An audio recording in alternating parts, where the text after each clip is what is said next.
Welcome to today's episode of Sports Scandals, where I document and narrate the stories about your favorite sports figures of all time from yesteryear and the biggest rumors and scandals about them that y'all may have never heard of, before social media.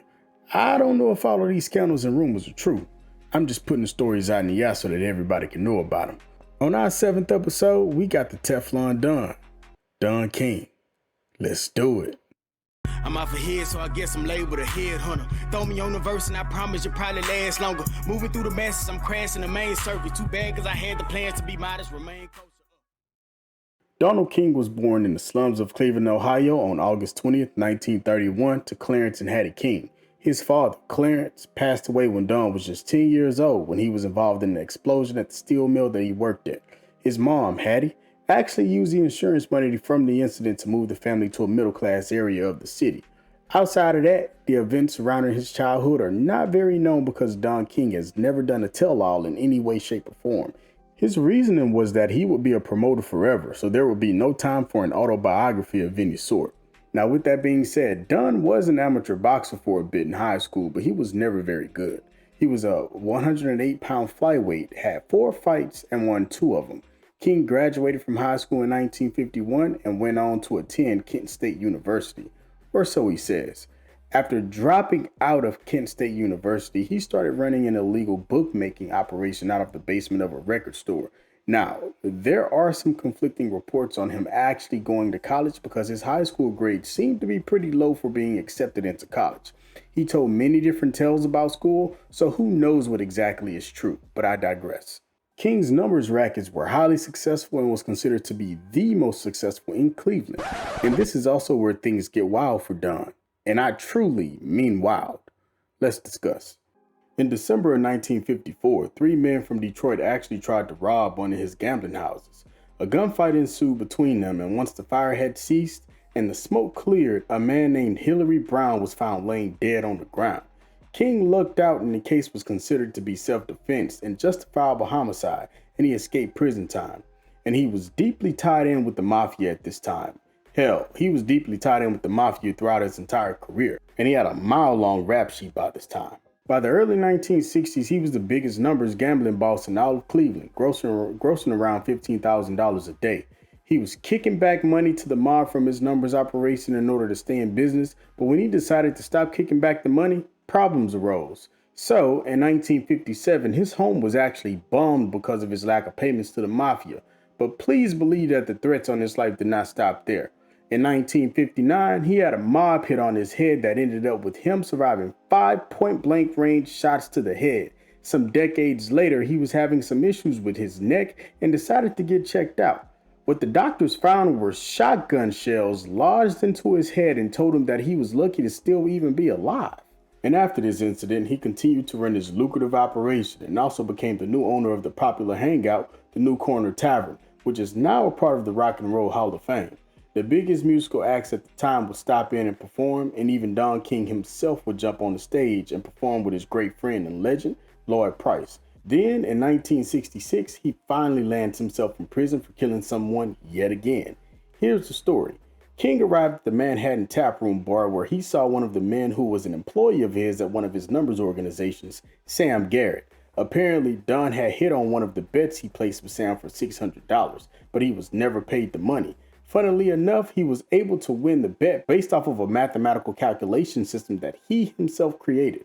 He called his system the rundowns. He would also use the numbers method to win bets all around town at different numbers organizations that were not his. See, Don King was always great at math, even coming up through school, so him having the largest numbers organization in Cleveland was no surprise.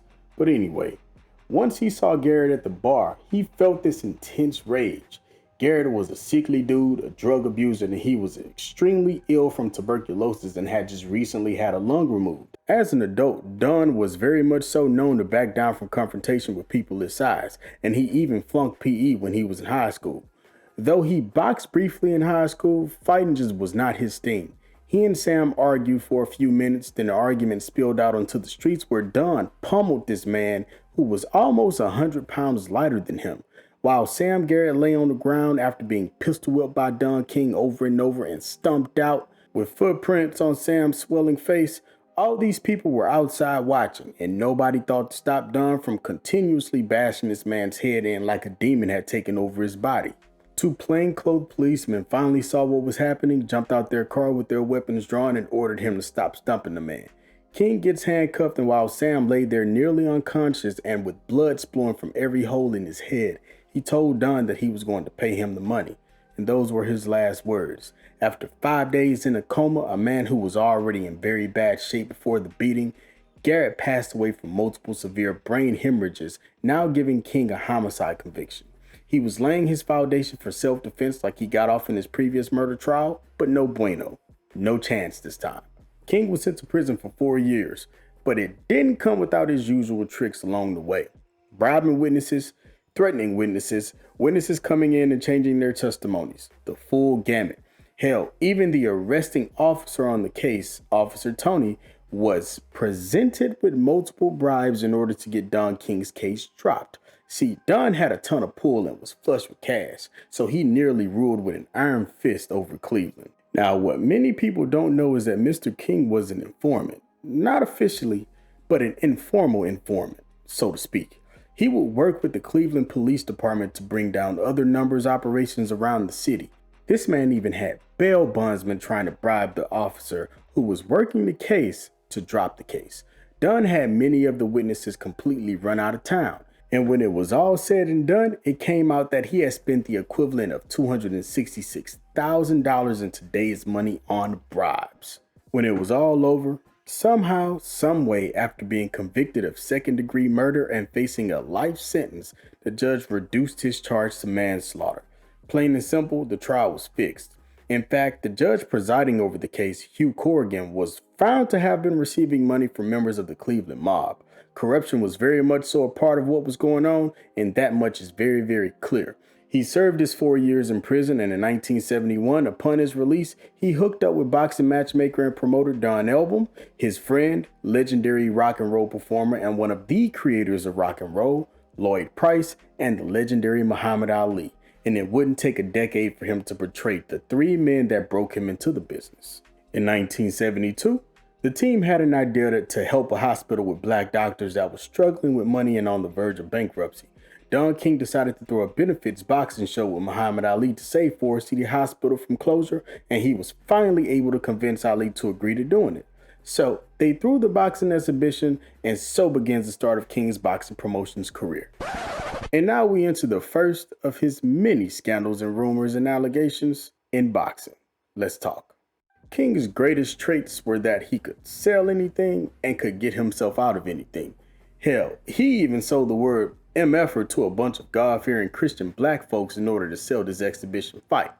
The fight ended up making $81,000 at the gate, the equivalent of $2.5 million today, the largest gate in boxing exhibition history. The fight also included a massive concert that featured all-time great artists such as Marvin Gaye, Lou Rawls, and Wilson Pickett.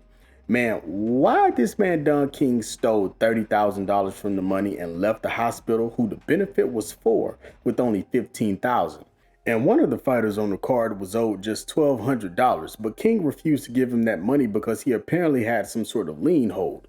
Ridiculous.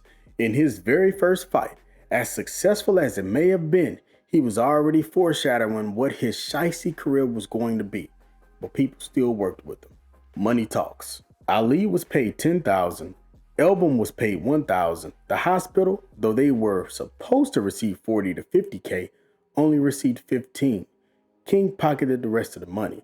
The hospital actually ended up closing its doors in 1978. Mind you, throughout this entire time since he was released from prison, he was still in the numbers racket. Once the benefit was over, he decided that boxing promotion was his new thing. Or so he says. But there's way too many people out there that say that he was still in the numbers racket well into the 80s. In 1973, a year before he put on the legendary boxing match between Ali and Foreman, he showed up to the George Foreman versus Joe Frazier fight with the Frazier camp. Somehow, he left with the George Foreman camp, jumping in the ring to hug Foreman after he knocked out Joe. In his own words, "I came with the champ and I left with the champ." When he jumped in the ring after the fight, he got on the mic next to Foreman and told the world that Big George was with him, making a spectacle of the entire situation. We can say what we want about the man, but he has always been a masterful salesman and the first major black boxing promoter ever. In the following year, he actually received his first of more than 100 lawsuits in the span of 20 years. And no, that is not hyperbole, when he did not pay a man named Blackie Gennaro for his share in one of the boxing matches that King promoted. How someone could be so slimy to so many people, yet be so successful for so long is truly mind-boggling to me. But we have to also keep in mind that boxing is probably the only sport that allows this type of behavior to continue to go on unchecked. It's always been this way. Later that same year, Don King was tasked with putting together his biggest fight of his career between Ali and Foreman, the Rumble in the Jungle. And he was up against his lifelong rival, the legendary Bob Arum. Don King expertly played the race card to sway Muhammad Ali into his arms, stating to Ali all of the racist moves Bob Arum made to keep him from promoting this fight. And it actually had a lot of truth to it. Don, playing on Ali's black consciousness, bellowed to him that the fight needed to be an all-black event and to exclude Arum from any deals, and it worked. He also had to convince George Foreman to sign on to the fight because his promotional partner failed to do so. So, in true Don King fashion, he flew down to meet Big George and made the agreement happen. But this wouldn't be a Don King event if it wasn't shrouded in a ton of controversy and scandal, now would it? Let's dig in. First of all, Don became known for having fighters sign their names on blank contracts, which will ultimately come back to haunt them. You know which fighter he did this to first? Big George Foreman. Yes, he got Foreman to trust in him so much that he allowed him to sign his name in 3 places on blank sheets of paper. Literally. But it gets even crazier. Don King was never shy about who he did business with. I mean, the man came from the gambling and mob underworld, so he would always be willing to do what it took to secure fights. It just so happened that they didn't have the funding that they needed to secure Muhammad Ali, like King had told him that they would. So now enters a former Nazi that was banned from the US, Fred Maymer, and one of the most ruthless dictators that Africa had ever known, President Mobutu of Zaire, now known as the Congo. Mobutu put up $9.6 million to host the fight in Zaire, but it was only to boost his own name and power within the African continent. If you don't know who Mobutu is, he is the dictator who killed the president of Zaire who came before him, revolutionary leader Patrice Lumumba. And to add to the scandal, George Foreman himself says that he was drugged before the fight even began. He said that he felt the effects of it throughout the fight and he became winded much earlier than normal for him. I don't know if that's true or not, but those are the words from George Foreman, and he stands by it till this day. The fight was an absolute spectacle and featured one of the biggest concerts in black history, with more than 30 of the biggest black entertainers performing in Zaire. Long story short, Ali won the fight by stopping Big George Foreman, and Don King became the face of boxing promotion. Lloyd Price helped Don King throw the huge concert, booking the different acts, setting up payments, and even helped him to know Ali. Lloyd signed a contract that said that he would be paid $250,000 for performing and his help with the concert. But guess what? Don King paid him nothing. Zero. Nada. The man who would protect Don King with every fiber in his body was betrayed by him. And even after Lloyd didn't get paid, Don, who got 4% of the profits, never even lifted a finger to help him, nor offered him $1 of his own money, and their relationship was severely severed. After Ali successfully defeated Foreman, Don King was back at his side for his first title defense after capturing the championship. The fight was against a pretty bad fighter, Chuck Wepner. This was yet another fight shrouded in scandal. Don did not exactly have the money to put up to promote and manage for Ali for this fight, so it is rumored that he went to the Cleveland mob to get a $1.8 million loan to be his promoter. The issue is that the fight actually lost money, so King didn't have the money to pay back the loan. This rumor was substantiated by some big players in the boxing game, so there has to be truth to it. Apparently, it took King into the 1980s to pay back that loan. Along the way, he had a big contract placed on his head by the mob, which he begged for them to release. Further to that point, there were at least 2 separate occasions where hits were to be carried out against him, but he was saved by bystanders that knew what was going on. Later in that year, Don King, with Bob Arum as the co-promoter, put on another one of boxing's greatest fights and spectacles, the Thriller in Manila, Muhammad Ali versus Joe Frazier, number 3. Ali won the fight, but things began to take a turn for Mr. King and his friendships in boxing. Firstly, Bob Arum said that weeks before the fight, Don was up to his old tricks of skimming money off the top and plotting and scheming to cheat Arum out of his percentage of the earnings. He was so disgusted and distrusting of what Don King was doing that he told him to buy out his interest on the fight, and he didn't want to sign any documents. Bob Arum was closing the deal with the Philippines since he was tasked with closing the deal on that end, and he felt like Don King was doing something that was going to put his life in danger. Also, following the fight, Don King destroyed his relationship with Ali and his right hand, Herbert Muhammad. It is said that he was trying to drive a wedge between them by double talking behind each of their backs to the point where Ali cut all ties with him.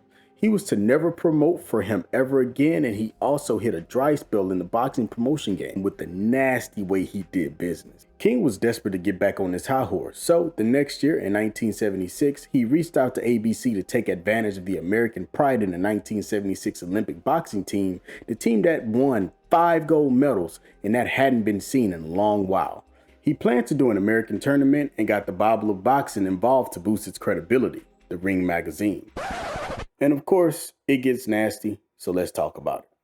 During the proceedings of the setting up of the tournament, King approached Johnny Ort, a writer for Ring magazine and the man who controlled the ratings, and gave him a total of $5,000 in cash. The boxing tournament was to be filled with a bunch of bums and journeymen, and the Ring magazine would be there to boost the ratings. Soon, after some deep investigating, word got around that at least 11 of the fighters in the tournament had falsified records. Shortly after that, after one of the fights had taken place, the losing fighter stood up on national television and told the entire country that many of the fights had been rigged to give King's fighters the victories. I mean, it was all terrible. Fighters had to kick back some of their purses if they wanted to be in the tournament, and you had fighters who hadn't won a fight in years now ranked in the top 10 in the Ring magazine rankings. Hell, even the marvelous Marvin Hagler tried to get into the tournament, but was told that he had to relinquish all rights to Don King and kick back money if he won the tournament, which was all out of the question. With the wall starting to close in on him and the sham of a tournament he was putting on, he went to his saving grace like he had done so often throughout the decades, play the race card. It worked, and he got the black community on his side, and they saw him as a martyr and a victim of a lynching of sorts. But later that year, after seeing enough evidence about the fraud committed by King, ABC canceled the tournament. It was really bad and embarrassing, y'all. Ring magazine's reputation plummeted, and Don King suffered no legal damages, only his associates did. I mean, the man attempted to use ABC's money to monopolize the young fighters coming up. You would think that this would stop people from working with him, but nope. Just a few months later, ABC was back working with this guy. Now into the year 1978, and Don King is managing and promoting for superstar heavyweight Larry Holmes. Now, Holmes was also a part of the ABC tournament and won all of his matches, and he was tied into a shady contract with King, but of course, he was set up to fight again in 1978, and Bob Arum offered him $75,000 to promote for him, while Don King only offered him $10K. Don told Larry that if he went back to talk with Arum, he would have his legs broken, and there wasn't a single moment where Larry Holmes did not believe this crazy-ass dude. And after that threat, along with many others, Larry Holmes decided to stay with Don King, even though Bob Arum offered him a lot more money. During that same year, Don King successfully divided the heavyweight championship into two when they convinced the president of the World Boxing Council, Jose Sulaiman, to strip the champion, Leon Spinks, in order to give Muhammad Ali a rematch against him. This essentially changed boxing forever, breaking something so sacred for so long, 2 heavyweight title belts. Just going back throughout his career, I don't think that any man has corrupted and changed the sport more than him, seemingly by himself. For the next 12 years, he had a monopoly on the heavyweight division, destroying it in the worst way possible along the way. At one point in time, out of the top 15 heavyweight contenders, he controlled 10 of them. Going back to him promoting and managing Larry Holmes, King stole more than $10 million from him, with Larry never making more than 50% on any given fight, and ended up suing Don King just like everyone else did. And though Holmes was Don King's fighter, Don rooted for the opponent almost every single big fight Larry had. Despicable human who just chewed people up and spat them out. But wait, before we get to the 90s and the Tyson era, let's discuss some more scandals about this dude. In 1980, King promoted the second to last fight in Muhammad Ali's career against Larry Holmes. Mind you, Ali's mind was already deteriorating rapidly, and the doctors and trainers knew it going into the fight. Don King was contracted to pay Ali $8 million, but shorted him about $1.2 million, so Ali sued him.